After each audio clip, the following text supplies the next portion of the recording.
Prescription eyewear.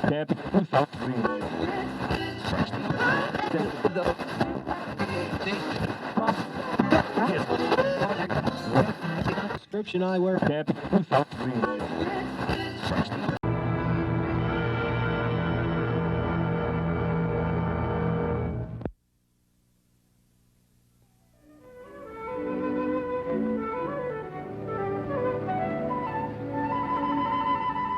In the several months that I had shared the Baker Street lodgings with Sherlock Holmes, I was consistently amazed by the indefatigable energy he poured into his never-ending war on crime.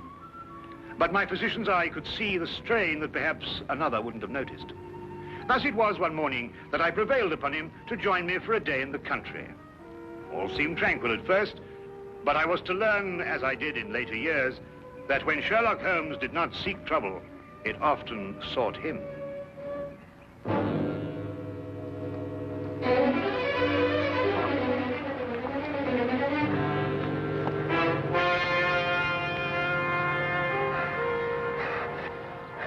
Help her. They may be coming. Steady now, we'll have you all right in a minute. What's happened to the young lady? Who are you running from? Stark. Carroll. They tried to kill me. Not now, Holmes. Perhaps we'd better get them to London, eh? My very thought. The young lady is uninjured, but she's suffering from a deep state of shock. Right. Come along.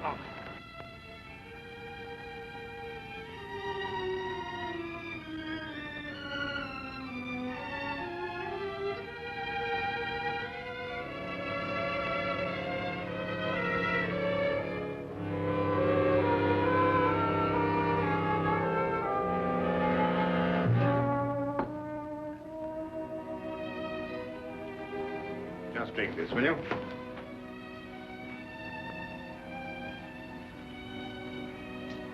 Better now? Much, thank you, sir. Will she be all right, Doctor? Oh, yes, I think so. Twice last night she saved my life. Who is she? I don't know. We only met last night. I'm afraid she's mute. What, deaf mute? No, she hears and understands perfectly. How did you meet her? Well, it all started yesterday afternoon. Seems an eternity since then. I was in my office, facing the realities of my professional situation. I suppose that everyone finds his first venture into independent business to be a dreary experience. After a year of it, I'd about decided to admit failure and seek employment with some recognized firm.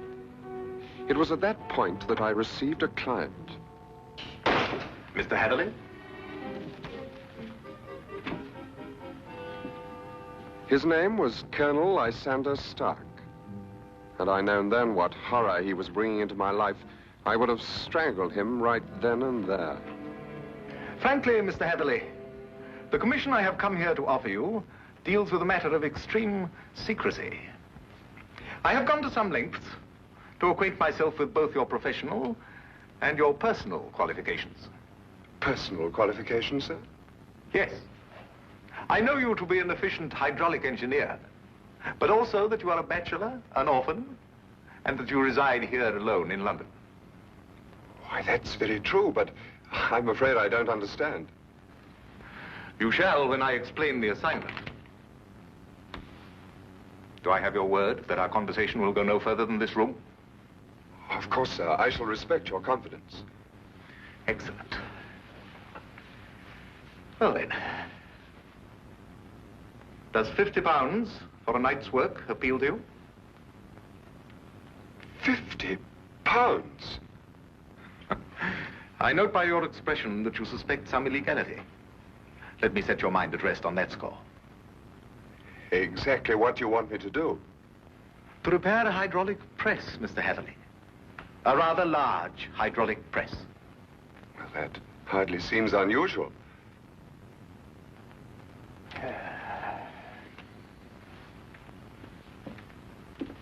For some years, I have owned a small place in the country just outside London. Recently, it has come to my attention that the land contains a vein of something commonly called fuller's earth. I trust you are familiar with the term. But ore is dug out of the earth. Why should you need an hydraulic press? I'm a businessman, Mr. Haterley. Undoubtedly, the land surrounding mine contains more of such wealth. I hope to use the income from my own discovery to purchase my neighbor's land cheaply before he discovers its hidden wealth. I see. If my neighbor were to suspect what wealth he treads on daily, he would never sell at any price. It's quite clear now. You use the press to mold the dug earth into some innocent form so that you can dispose of it without suspicion. Precisely. Very ingenious. There's a fortune down there.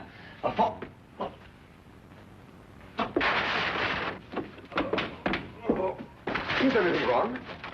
What is it, Colonel Stark? Can I get you something?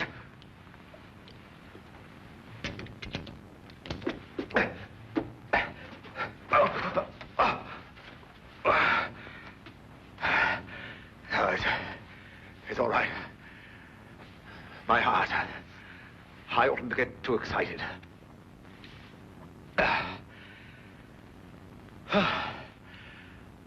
Well, I've put my trust in you, Mr. Haterley. Do you accept the commission? When do I begin, sir? I promised to meet him that night. Last night, at Ayford Station. The time he suggested was quite late, 11:30. But he insisted that it would be less conspicuous. I freely admit that the money kept me from exercising a more natural curiosity at such bizarre proceedings. One point, sir. When we encountered you, admittedly you were in a highly nervous state, but you kept repeating that they were after you. Did this man Stark have a confederate? Yes, a foreigner, a man named Carrow. I was to meet him later that night. Go on. Last night, I boarded the train to Ayford and arrived there a little past 11 as ordered. And Colonel Stark was waiting? He was. We drove for almost an hour, and then we stopped suddenly, and he almost pulled me into a darkened house. Stark muttered under his breath as he fumbled to strike a match, but suddenly a light appeared at the top of the stairs.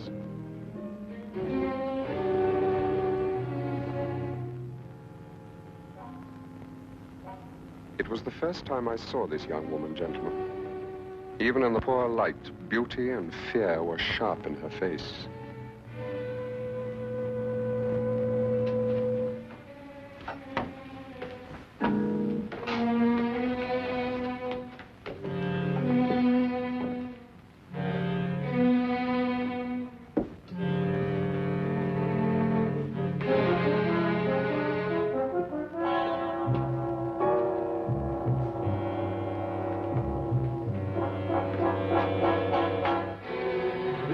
Is our housekeeper. How do you do, miss? She cannot answer you, I'm afraid. She is quite mute. I forgot to tell you that I have a colleague, Monsieur Carroll, brilliant mineralogist. I'll fetch him for you, if you'll excuse me for a moment. By all means.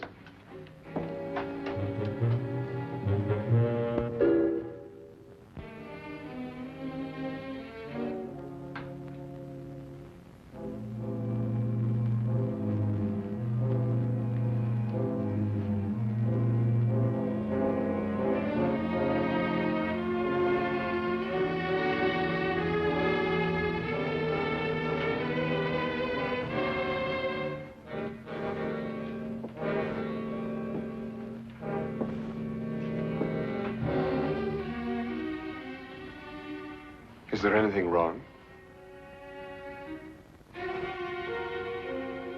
You want me to leave? Why? Are you trying to warn me against Colonel Stark?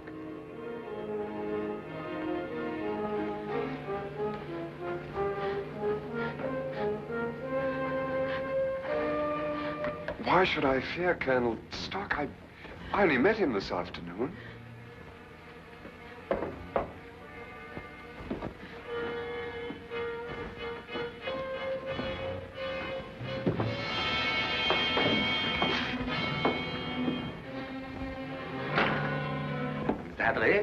I'd like you to meet my friend and associate, Monsieur Carroll. A pleasure, sir. Colonel Stark will show you our press and explain the difficulties we have. I'll join you in a moment. After I have arranged with our housekeeper for you stay tonight. Yes, yes, that's a good idea. Will you come this way, Mr. Haterley?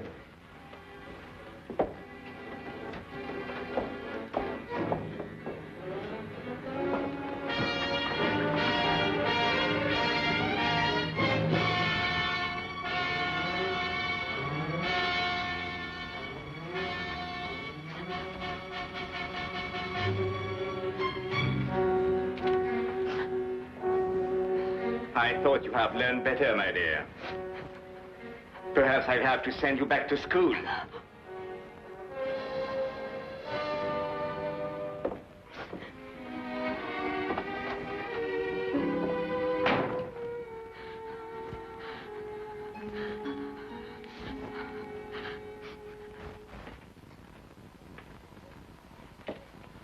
Yes, in principle, this is the standard hydraulic press. Oh, I must say I've seen few as large. Indeed. And so it has the work of 4 ordinary presses. I think I told you that time is my greatest foe.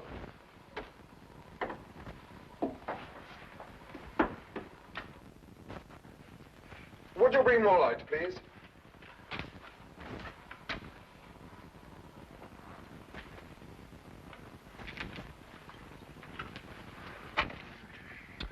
Wood.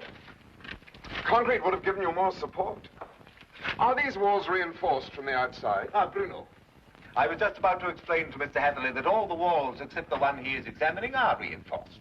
However, there's no trouble with the walls. It's in the machinery. You'll hear it. Good. Just wanted to check up first.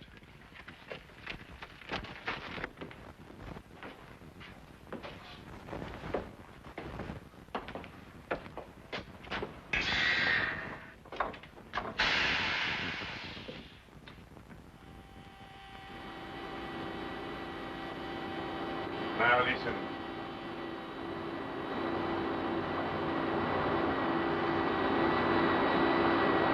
Know what it is? One of the cylinders is leaking fluid, cutting down your power. Turn it off and we'll have a look at the driving rods.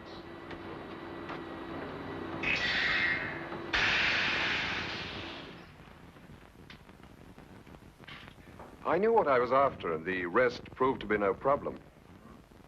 Of course. You knew by then the true purpose of the press. Not quite. Although I was sure it was not for making dirt brick molds. Much too large for that. But they'd lied to me so blatantly, I thought it best not to call them on it right off. Well, what were they using the press for? Fairly obvious. They are counterfeiters. They use the press to form the amalgam that takes the place of silver. So I learned during the night. It was naive of me to assume that everyone but myself was asleep, but I did.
It's amalgam, Mr. Haterley.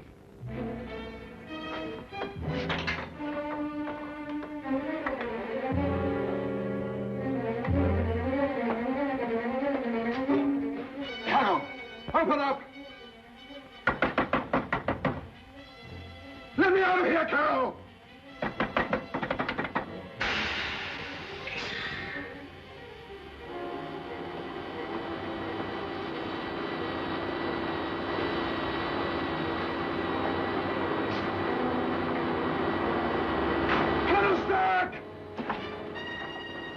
No one knew better than myself what that sound meant.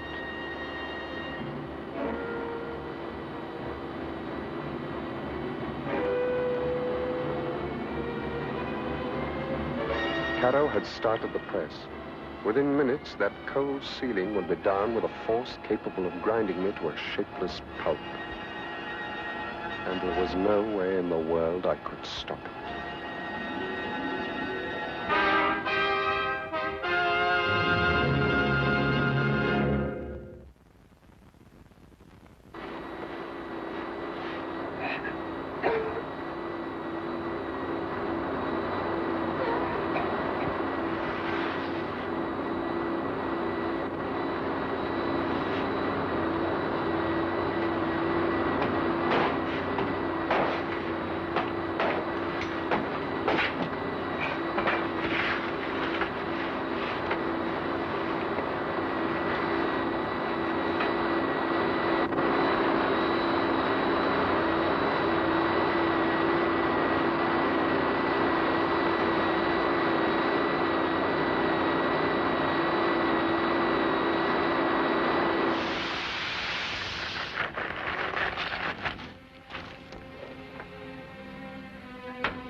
You will come with me.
What is this?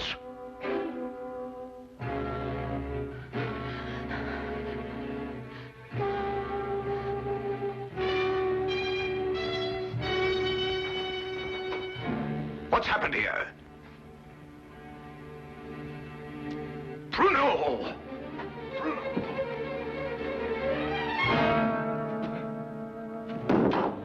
No. No.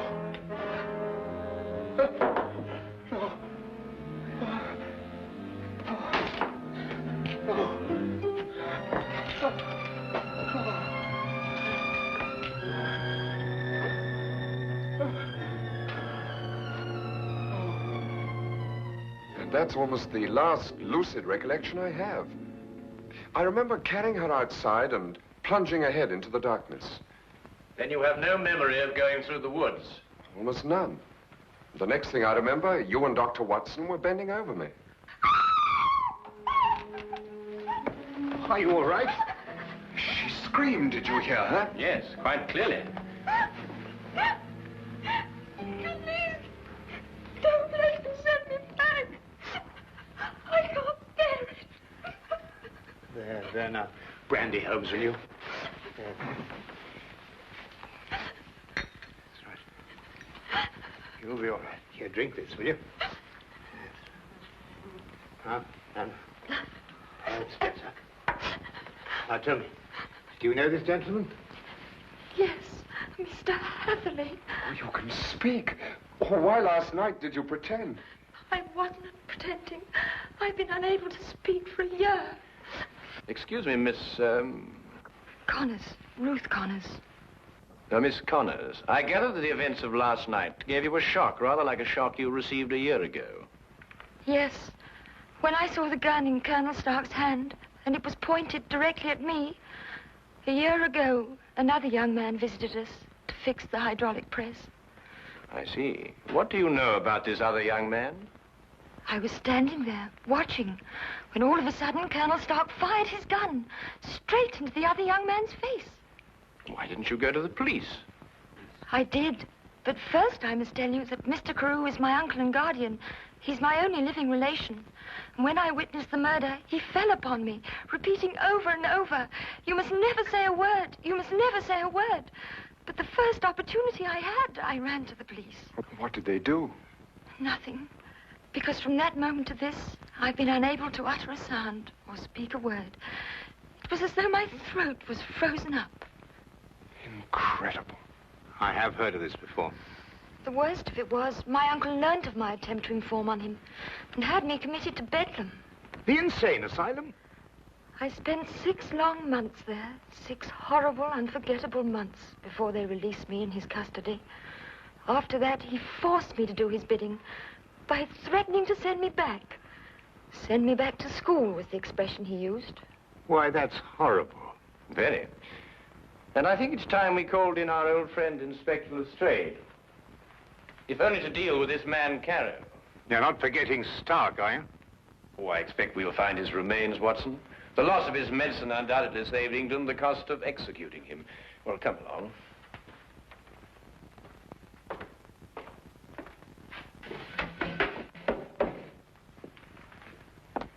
Now that young Mr. Haterley tells us about neglecting the candle while he made his escape, I can place the blame for the fire.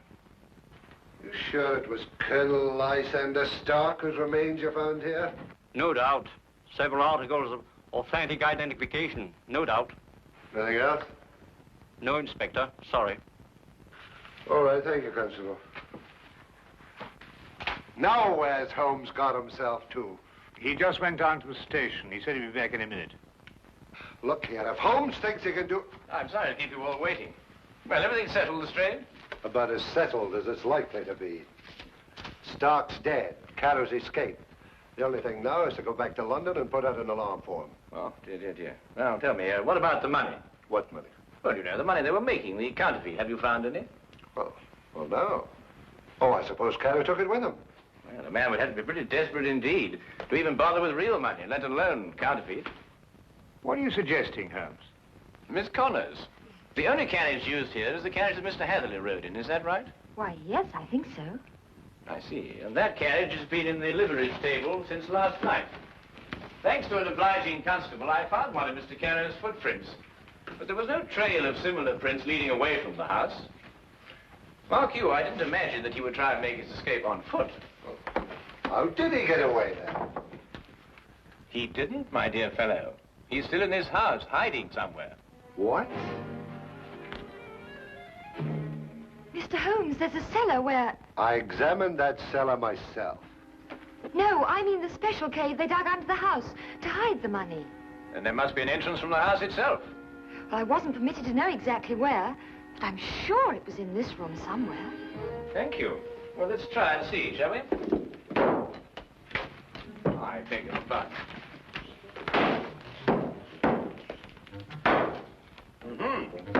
What have we got here?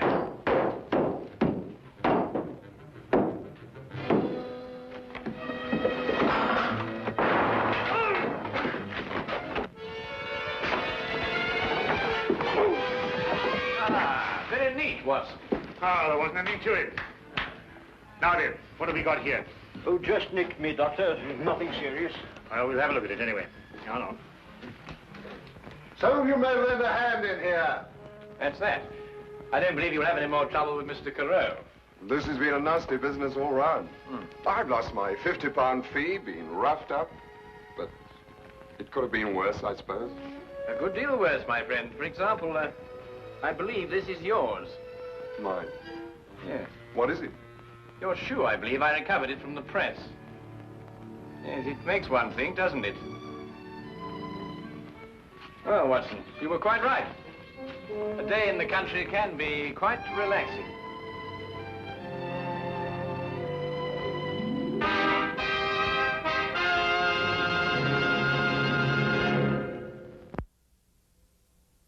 Prescription eyewear.